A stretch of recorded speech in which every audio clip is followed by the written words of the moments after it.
Salut tout le monde, c'est Aude de Haute Couture et aujourd'hui je vous montre comment faire un bord de pantalon et plus précisément un bord de jeans. Je vais vous donner tous les essentiels pour être capable de réussir les beaux bords et surtout comment réussir un essayage. Et on va pas partir ça maintenant.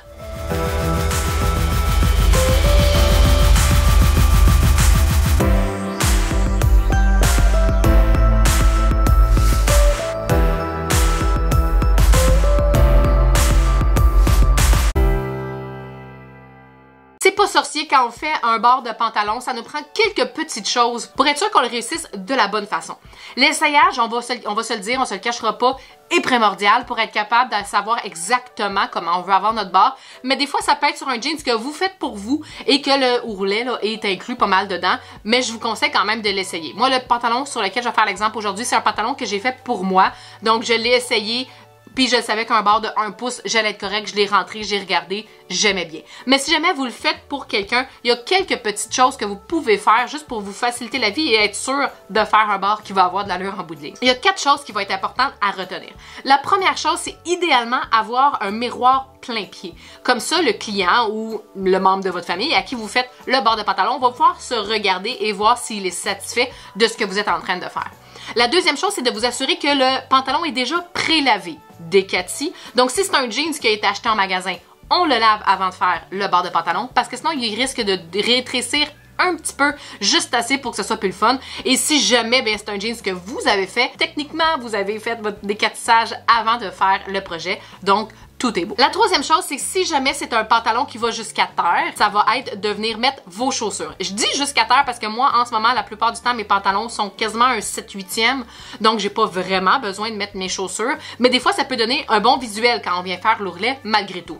Mais sinon, si c'est des jeans qu'on va porter avec des souliers de course, avec des souliers de travail, même chose pour n'importe quel genre de bord de pantalon qu'on va faire, que ce soit avec des souliers propres, je vous suggère de mettre le soulier pour être certain d'avoir la bonne longueur. Et aussi, la bonne tombée. Parce qu'avec la grosseur du soulier, des fois la tombée du pantalon ne sera pas la même. Fait que je vous suggère de mettre les souliers qui seront le plus souvent portés. Si c'est un pantalon qu'on le sait qu'on va porter avec un talon haut, on met le talon en conséquence. Et si on sait que c'est un pantalon de travail et qu'on porte sensiblement toujours le même genre de souliers au travail, eh bien on peut prendre une de ces chaussures-là pour pouvoir venir faire notre bord de pantalon. Et la quatrième chose, c'est vraiment un truc, c'est pas obligatoire, mais habituellement, moi ça va m'arriver de faire des bords de pantalon et de ne pas faire tout de suite le bord, soit que je le mets dans ma pile à faire puis il reste là des fois trop longtemps, ou soit que je m'en vais chez quelqu'un pour venir prendre le bord et que je pars avec le pantalon. Ça va m'arriver si, admettons, je m'en vais souper chez ma soeur puis elle me demande de faire un bord de pantalon, eh bien, je vais pouvoir le ramener chez nous naturellement pour le faire à la maison. En faisant ça, soit en le laissant de côté ou en le déplaçant, on risque de perdre les épingles. Pour nous éviter de perdre les épingles, eh bien, on peut venir utiliser tout simplement des épingles à couche pour pouvoir venir épingler notre bord et s'assurer que ça reste en place. Et ça va aussi s'assurer que quand les personnes vont enlever le pantalon, vont pas accrocher les épingles et là, ça va tomber et c'est à refaire. Ça va vraiment vous sauver la vie si jamais vous perdez les épingles en cours de route, que ce soit dans l'atelier ou bien si vous mettez dans le sac et vous le transportez par après. Donc, je vous suggère d'avoir des aiguilles de sûreté et des bonnes aiguilles de sûreté. Celles qu'on a en boutique sont vraiment très robustes et vont très bien faire l'affaire pour ce que vous voulez faire aujourd'hui. Une fois qu'on a tout ça en main, le pantalon est décati, les souliers sont mis, on est devant un miroir plein pied et on a nos aiguilles à couche, eh bien, on va être prête pour prendre le bord et après ça, pouvoir aller le coude. Quand on va être rendu à aller le coude, on va avoir besoin du fer à repasser, on va avoir besoin de quelques petits accessoires que je vais vous montrer et des craies marqueurs, des crayons marqueurs, que ce soit des craies grasses ou des craies à roulettes. Moi, personnellement, pour le jeans, j'aime beaucoup la craie grasse qui part à la vapeur, à la chaleur en fait, mais vous pouvez donc utiliser à peu près le crayon que vous aimez et qui va partir facilement. Donc, on va pouvoir aller s'installer. Comme je vous disais, moi, je l'ai fait sur un de mes jeans à moi que j'ai fait, donc j'ai pas besoin de rien couper. Le jeans était déjà à ma bonne longueur, il me reste juste l'ourlet à faire qui était inclus dans mon patron naturellement. Mais si jamais vous êtes en train de faire un bord d'un pantalon qui était trop long, eh bien, vous allez avoir une étape supplémentaire à faire que je vais vous expliquer pour pouvoir couper le surplus du pantalon que vous voulez faire parce que techniquement, si vous faites un bord de pantalon, c'est parce qu'il est trop long. Techniquement. Ou il n'est pas encore fait comme le mien. Donc, on va pouvoir aller s'installer, on va pouvoir faire le bord de pantalon ensemble. Une fois que l'essayage est fait de votre mannequin, en ce cas-ci, moi, c'était mon jeans à moi. Mais théoriquement, si vous faites l'essayage sur quelqu'un, eh bien, à cette étape-ci, il doit déjà être fait selon les instructions que je vous ai données juste avant. Et on va également avoir besoin d'aiguilles de jeans pour pouvoir faire ce bord de pantalon-là et du fil à surpiqûre. Vous n'êtes pas obligé d'utiliser du fil à surpiqûre, mais étant donné qu'on est dans du jeans, ça fait de un vraiment plus beau. Et si vous faites un bar de jeans avec d'un jeans déjà existant, donc un jeans acheté au magasin, vous remarquez que le bar est déjà fait avec le fil à surpiqûre et que si vous voulez recréer le même style, eh bien, c'est ce qui fait le plus joli.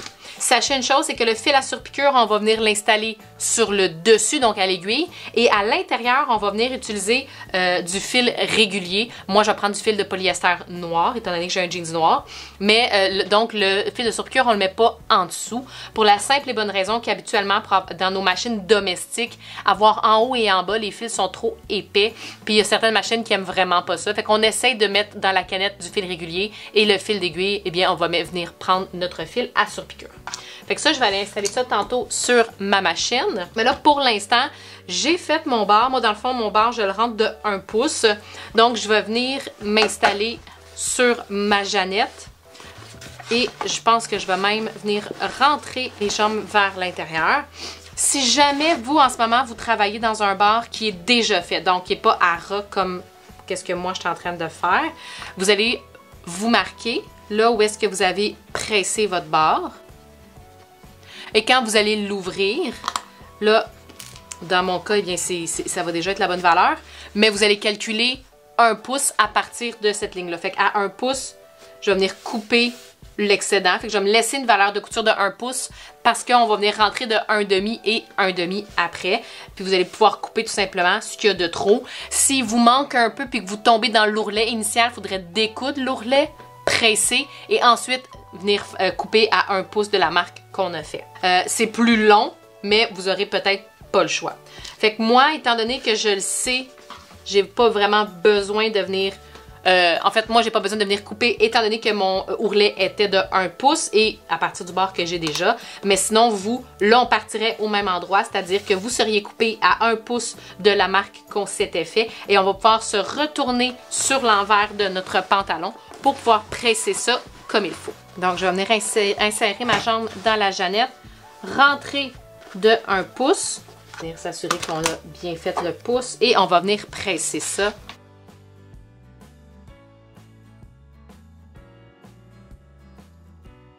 Là, tout dépendant de votre niveau d'habileté, vous pourriez juste le presser comme ça, puis arriver à la machine, tout simplement venir le rentrer et coudre. Mais si vous voulez mettre toutes les chances de votre côté pour avoir un beau ourlet, on pourrait tout de suite venir rentrer de 1/2 pouce, venir se placer et presser une deuxième fois.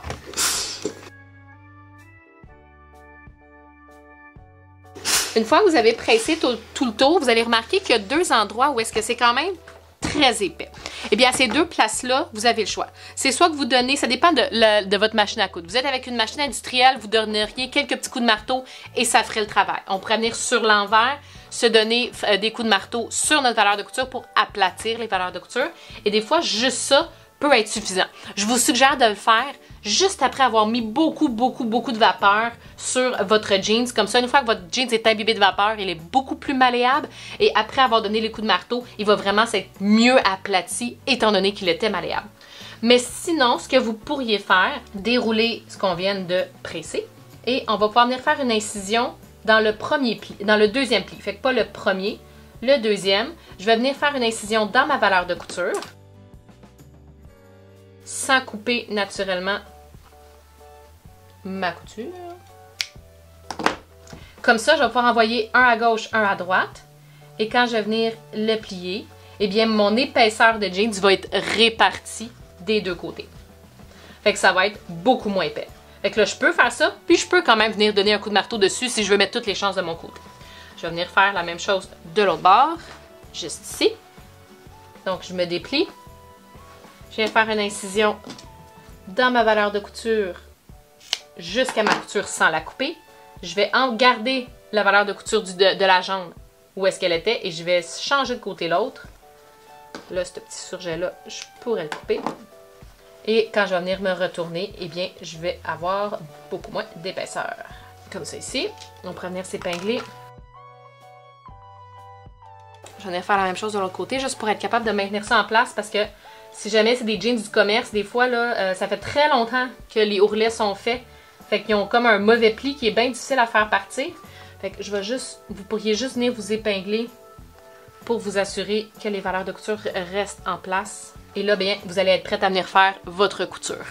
Autre outil en ce moment qui pourrait être intéressant, c'est le Humper Jumper. Vous m'avez déjà vu l'utiliser, peut-être, sauf si vous êtes nouveau sur la chaîne, mais on va pouvoir l'utiliser. Si vous n'en avez pas, un boîtier d'aiguilles fait très bien l'affaire. On va se rendre à la machine pour pouvoir coudre l'ourlet. On a toujours notre pantalon sur l'envers parce qu'on va vouloir venir coudre sur l'endroit. Ça peut quasiment pas faire de sens, mais croyez-moi, ça le fait. Et idéalement, moi, j'aime bien venir partir au dos. Fait que trouvez-vous votre jambe dos et c'est là qu'on va partir. Je vais venir me placer sous mon pied. M'assurer que je suis bien là où est-ce que je vais vouloir piquer. Et tout de suite, allonger mon point. Les points de surpiqûre sont beaucoup plus beaux quand on les allonge. Donc, moi qui habituellement, ma machine part à 2.5, je me suis mis à 3.5. Je vais peut-être l'ajuster en cours de route. Je me suis mis mon aiguille à jeans et mon fil de surpiqûre.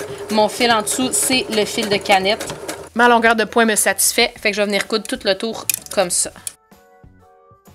Si jamais, quand on arrive où est-ce qu'il y a trop d'épaisseur, vous voyez que en montant, votre pied commence à être déséquilibré. Donc, le pied en avant est plus haut que le pied en arrière. C'est là que vous pouvez venir prendre votre Humper Jumper ou bien la boîte d'aiguilles, comme je vous disais. Vous mettre en arrière et comme ça, le pied va être droit. Il va vous permettre de coudre, même si c'est épais, l'aiguille ne sautera pas de point.